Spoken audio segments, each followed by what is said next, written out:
Well, here we are again. I'm going to take these down. We don't need the suspenders on tonight. Hi, everybody. I'm Ralph Bristol.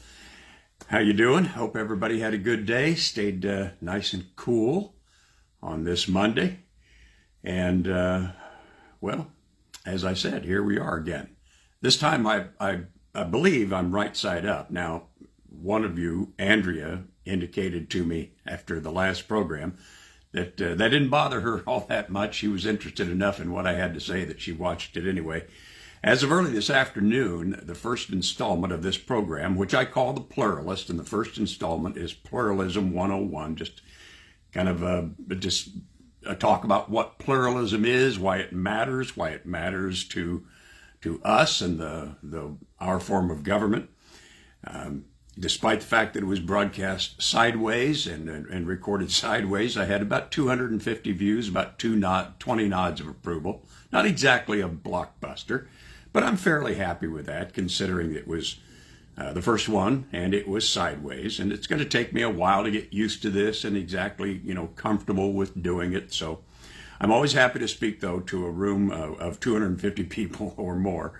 So if I had 250 views, that's a good thing. Although Facebook doesn't indicate whether these views were people who watched the whole program or just a little tiny bit of it and turned out. So it'd be nice if it did, but I don't know. Maybe it does. Maybe Facebook can tell me exactly how long each of the 250 folks watched it. But as of now, I don't know that they do, and if they do, I don't know where to find it. Maybe you do. Maybe you can tell me.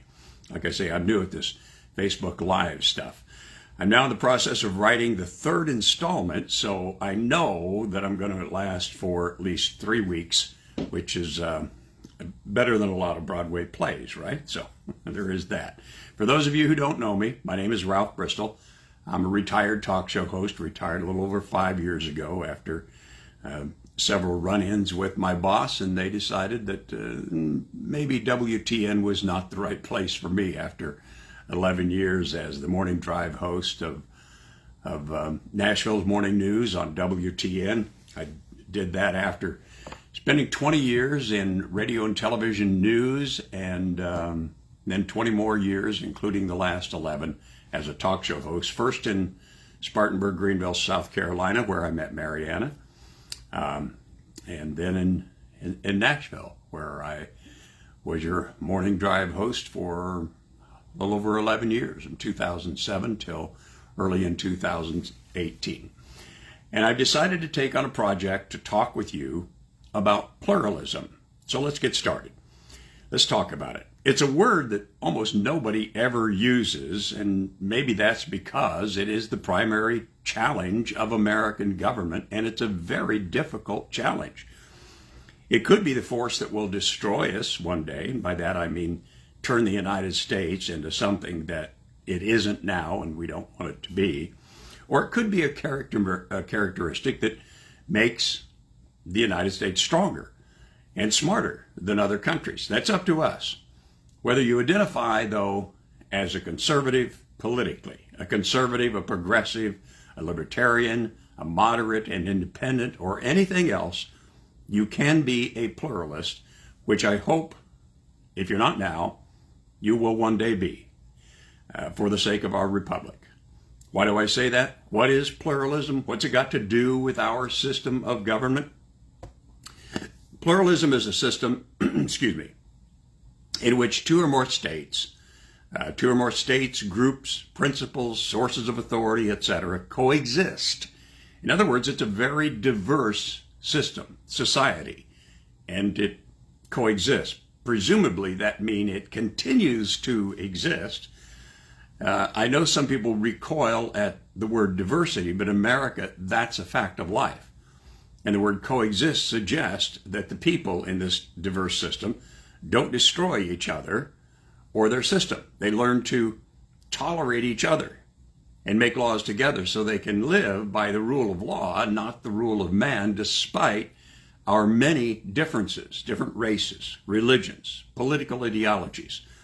The United States Constitution is the world's blueprint for the duration of a pluralist society. We are the most well-defined, well-protected democratic republic designed to allow the majority to have the most influence on policy while protecting the rights of minorities against the tyranny of an unchecked majority. Now, to do that, the Constitution prescribed a very complicated system, actually. Divided federal government with 3 branches, each having the power to check the other, reserving most authority over individual conduct to the various states and to the people. Half of the Constitution consists of amendments protecting rights of individuals to be who we want to be, say what we want to say, do what we want to do, as long as we're not harming or denying the rights of others. We are the ultimate pluralist society. Ask Google it. What's the best example of pluralism? It'll tell you. The United States. And that's by design and by nature. We live by the rule of law, a commonly misunderstood phrase, by the way. It has nothing to do with the strict adherence to the law. That's law and order, not rule of law. Rule of law means instead of being ruled by one man, one religion, one philosophy, we're ruled by laws passed by representatives of the people, as I said, a very diverse group of people. The United States has, through immigration and freedom, become the most diverse population in the world. That's just it's just a fact of life. Representing more races, more nationalities, ideologies, identities than any other country on earth.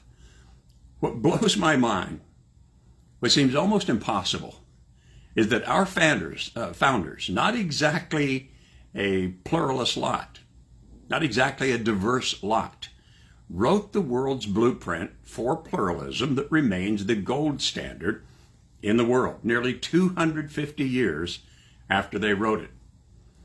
What else lasts 250 years? I can't think of many things. The U.S. is a system in which 50 states, thousands of groups, numerous principles, multiple systems of authority are trying our best to coexist under the rule of law.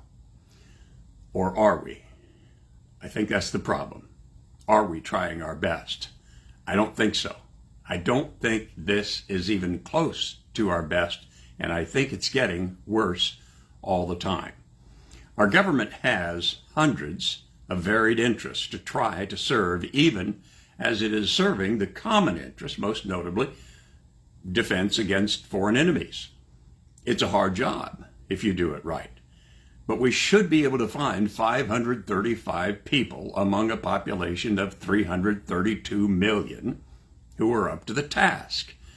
Can conservatives, liberals, socialists, libertarians, Christians, Jews, Muslims, atheists, Wiggins, whites, blacks, Hispanics, Asians, Native Americans, vegans, rich, poor, middle class, old, young, male, female, all the other new genders, live in harmony in the United States?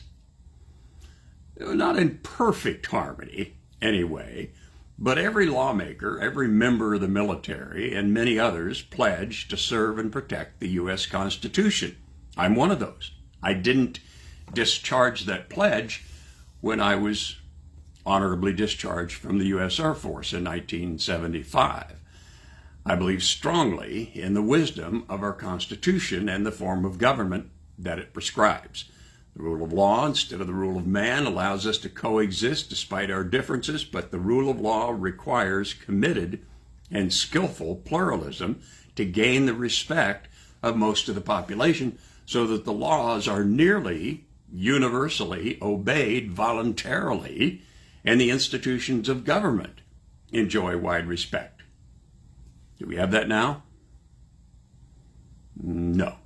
That's the goal, to have laws and institutions of authority that enjoy the respect of the population, to avoid rampant violation of the law and protests that turn into riots or revolutions. Our differences could make us stronger. Some of our differences produce unique strengths, different forms of productivity, potentially making us stronger as a unit if we can learn to get along. That's all pluralism means.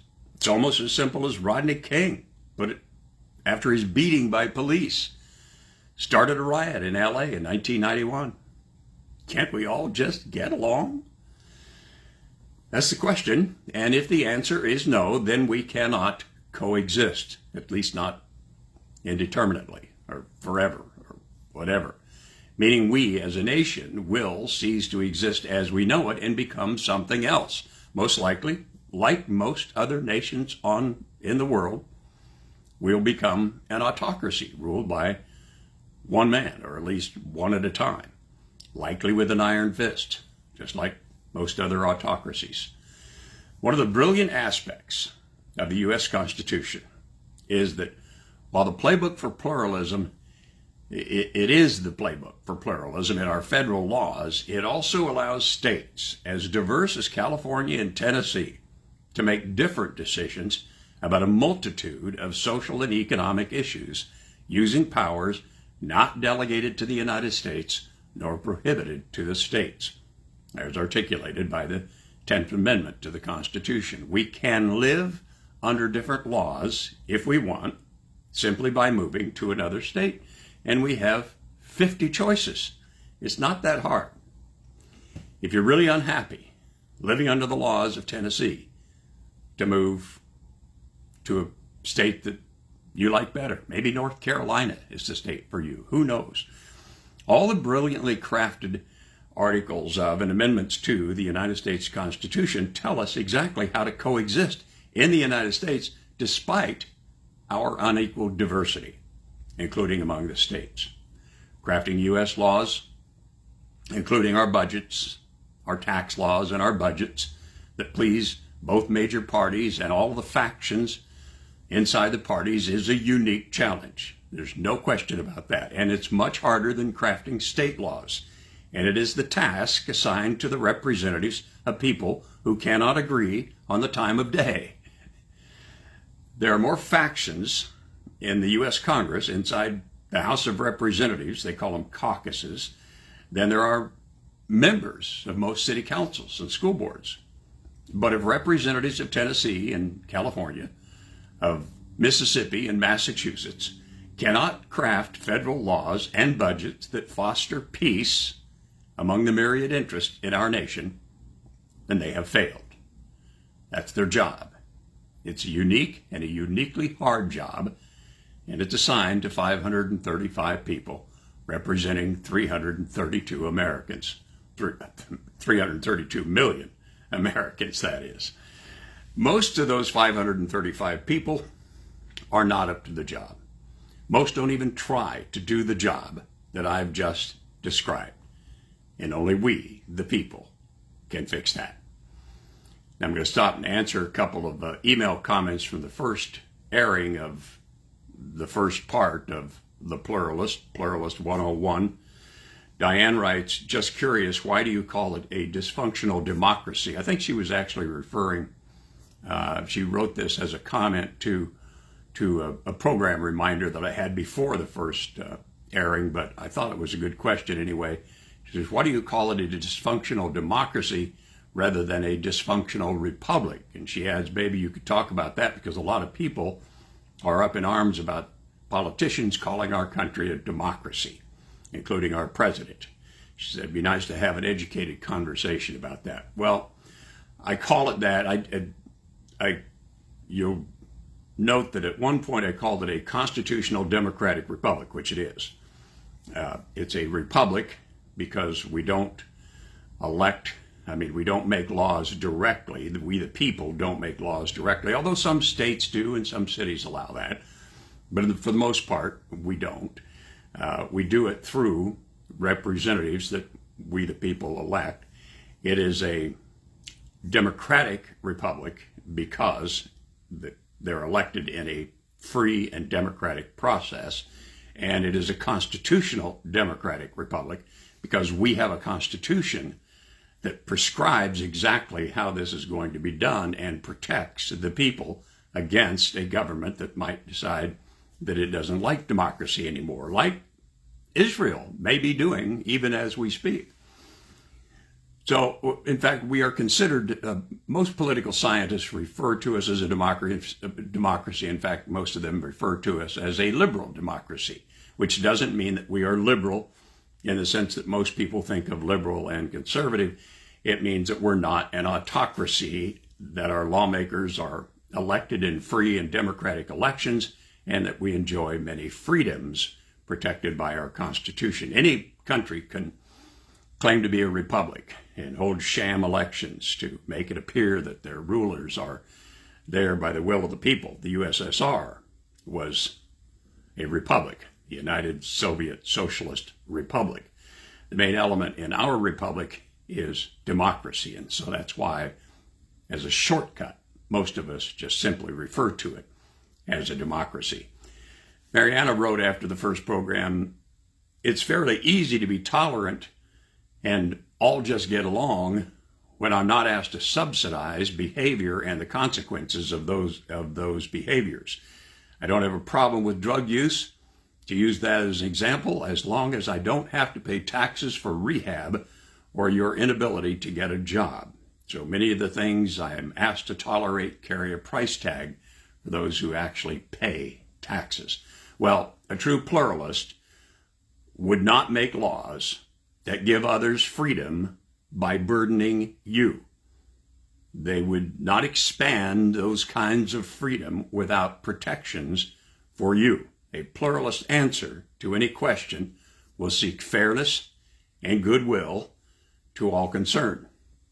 To which Mariana then replied, "They haven't made laws that protect me for the last half century, so pluralism must be as rare as unicorns."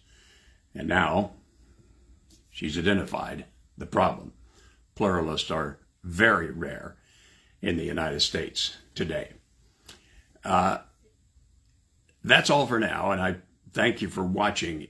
If there are other good comments after this program, well, I tell you what, let me just look now and see if there are any comments already that I need to be looking at.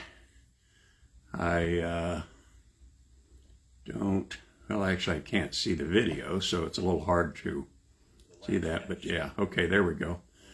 A few people liking it, no comments yet, so we'll close it out for that. If you do have any comments on this, then I will answer those.